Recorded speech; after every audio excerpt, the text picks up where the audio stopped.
Hello students, बेटा आप लोगों को याद होगा लास्ट वीडियो में हम लोगों ने राउल्ट्स लॉ के बारे में डिस्कस करा था। ठीक है, आज हम लोगों को डाल्टन्स लॉ के बारे में डिस्कस करना है। वैसे तो डाल्टन्स लॉ कोई खास नहीं है, लेकिन फिर भी डाल्टन ने वेपर फेस के बारे में कुछ बातें बताई थी जो हमको डिस्कस करना है। ठीक है, यहाँ पे देखो मैंने हेडिंग बना रखी है पार्शियली वेपर प्रेशर। ये पीवीपी का मतलब क्या है? Partially vapour pressure of component in vapour face. Vapour face मतलब वाष्प अवस्था, हिंदी में होगा वाष्प अवस्था में अवयव का आंशिक वाष्प दाब। एक्चुअली में बेटा हमने राउल्ट्स के अकॉर्डिंग जो वाष्प दाब मतलब वेपर प्रेशर डिस्कस करा था वो एक अलग चीज थी। आज हम जो डिस्कस करने वाले हैं वो वेपर फेस के लिए है। किसके लिए है? वाष्प अवस्था के लिए। यदि वाष्प अवस्था में किसी भी कंपोनेंट का आंशिक वाष्प दाब हमको निकालना है तो वो कैसे निकालेंगे? देखो,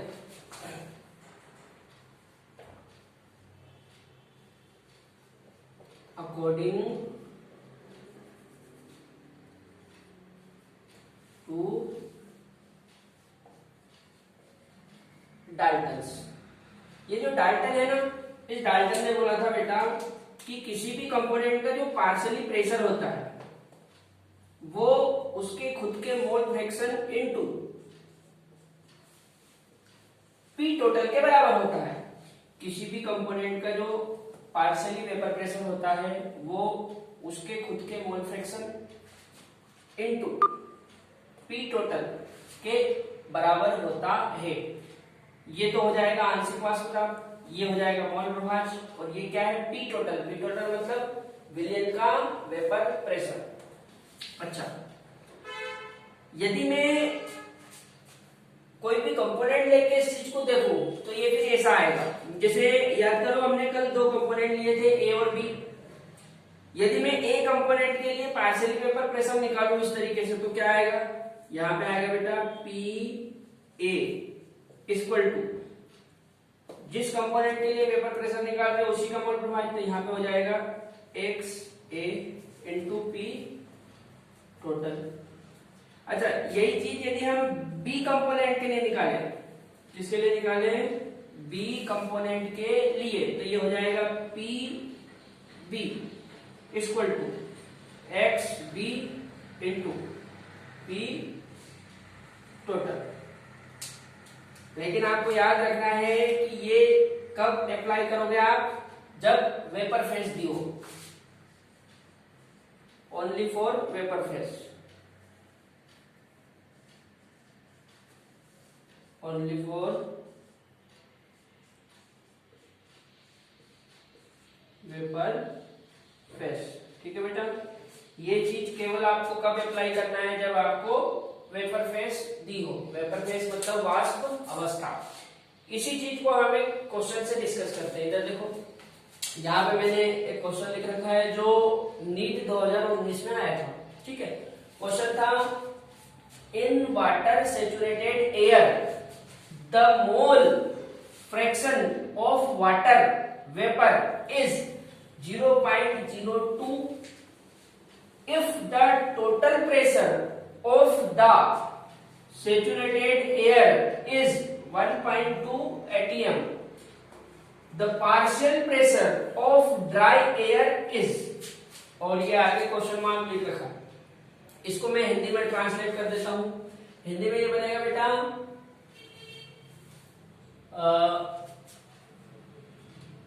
जल वायु संतृप्त विलयन में जल वाष्प का मोल प्रभाज 0.02 है। यदि विलयन का कुल वाष्प दाब 1.2 atm हो तो शुष्क वायु का वाष्प दाब क्या होगा? ठीक है, इसको सोल्व करने से पहले हम लोग ये देखते हैं कि इस सवाल में आपको क्या क्या दिया हुआ है और वो क्या पूछ रहा है। जैसे गिवन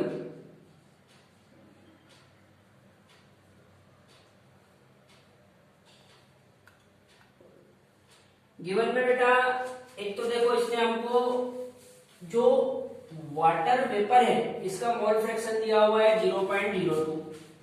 दूसरा, जो टोटल सॉल्यूशन है, मतलब सॉल्यूशन का जो टोटल प्रेशर है वो दिया हुआ है 1.2, और पूछ रहा है कि जो ड्राई एयर है उसका वेपर प्रेशर कितना होगा। तो क्या क्या दिया हुआ है, एक तो दिया हुआ है x वाटर वेपर, जो वाटर वेपर है जल वाष्प, उसका मोल प्रभाव दिया हुआ है कितना 0.02। साथ में इसने विलियन का मतलब सॉल्यूशन का टोटल प्रेशर दे रखा है, तो P टोटल इक्वल टू कितना है 1.2 atm। अच्छा, इसके साथ पूछ क्या रहा है, जो शुष्क वायु है ड्राई एयर उसका प्रेशर पूछ रहा है, तो P ड्राई एयर मतलब जो शुष्क वायु है उसका वाष्प दाब कितना होगा वो आपसे पूछ रहा है। ठीक है, तो यहां पे सोल्व कर लेते हैं। पहली चीज तो यदि मैं सॉल्यूशन की बात करूं तो हमारे सॉल्यूशन में क्या है, जो सॉल्यूशन इसने हमको दिया हुआ है उस सॉल्यूशन में दो चीजें हैं बेटा, एक तो है वाटर वेपर प्लस दूसरा क्या है ड्राई एयर। याद रहेगी बात, हमको जो सॉल्यूशन इसने दिया हुआ है उस सॉल्यूशन में दो चीजें हैं, एक तो है वाटर वेपर और एक है ड्राई एयर। तो वाटर वेपर और ड्राई एयर को मिला के एक सॉल्यूशन बनाया हुआ है। ठीक है, अच्छा, जो सॉल्यूशन बनाया हुआ है उसका प्रेशर कितना है P total equal to, solution का तो P टोटल हो गया। अब वाटर वेपर का क्या होगा, तो यहां पे हो जाएगा P water vapour plus dry air का क्या होगा P ड्राई एयर। मतलब यदि मैं वाटर वेपर और ड्राई एयर का प्रेशर जोड़ दूं तो पूरे सॉल्यूशन का प्रेशर आ जाएगा। अच्छा, जो सॉल्यूशन है उसका प्रेशर उसने अपने को दिया हुआ है, कितना दिया हुआ है 1.2, और पूछ किसका रहा है ड्राई एयर का प्रेशर को हमसे पूछ रहा है। ठीक है बेटा, ऐसा करता हूं इधर वाले बोर्ड पे मैं सोल्व कर देता हूं इस चीज को। उस सवाल का सॉल्यूशन बेटा यहां कर लेते हैं ना, इधर देखो देखो, एक तो हम इसे लिख सकते हैं P total equal to P water vapour plus P dry air. P total कितना दिया हुआ है 1.2 equal to P water vapour, ये हमको नहीं पता है, प्लस P ड्राई एयर, ये हमसे वो पूछ रहा है। ठीक है ना, ये वाली चीज वो हमसे पूछ रहा है। अच्छा, ये पूछ रहा है और ये दिया हुआ है P वाटर वेपर, ये हम निकाल सकते हैं कैसे। आपको याद है डाल्टन ने क्या बताया था, डाल्टन ने बताया था P initial equal to X initial into P total, काय के लिए वेपर फेस के लिए। मतलब यदि कोई कंपोनेंट वेपर फेस में है तो हम उसका पार्शियली प्रेशर इस तरह से निकाल सकते हैं, Pi equal to Xi into P total. यहाँ पे Pi की जगह ले लेते हैं P वाटर वेपर, इसकी जगह ले लेते हैं X water vapour into P total. ठीक है, अच्छा, P वाटर वेपर तो ऐसा कैसे लिख लो, वाटर वेपर का मोल प्रभाव कितना दिया है बेटा उसने 0.02, तो ये 0.02 इंटू P टोटल कितना है 1.2, तो P water vapour equal to, जब आप इसको इसमें मल्टीप्लाई करोगे तो ये आएगा 0.024।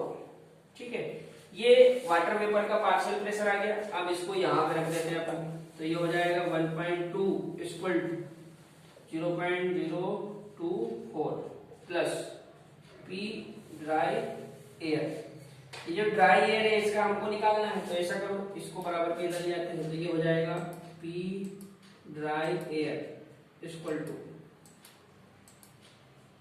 1.2 minus 0.024 P dry air equal to 1.2 में से जब बेटा 0.024 को आप माइनस करोगे तो ये लगभग आएगा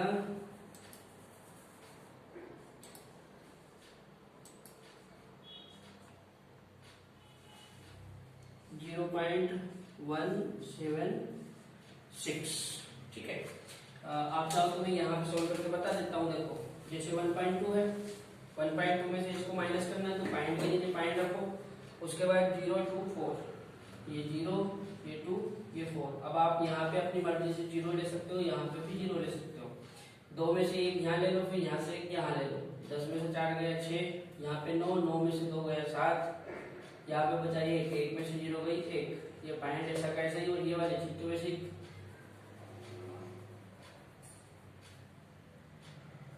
यहाँ पे 1 आया है, तो ये हो जाएगा 1.176। ठीक है बेटा, ये 1.176 ये हमारा आंसर आ गया। ठीक है, ये चीज को ये अलग ही रखना आपको। ये क्या कर रहा है, इसमें से इसको माइनस कर रहा है।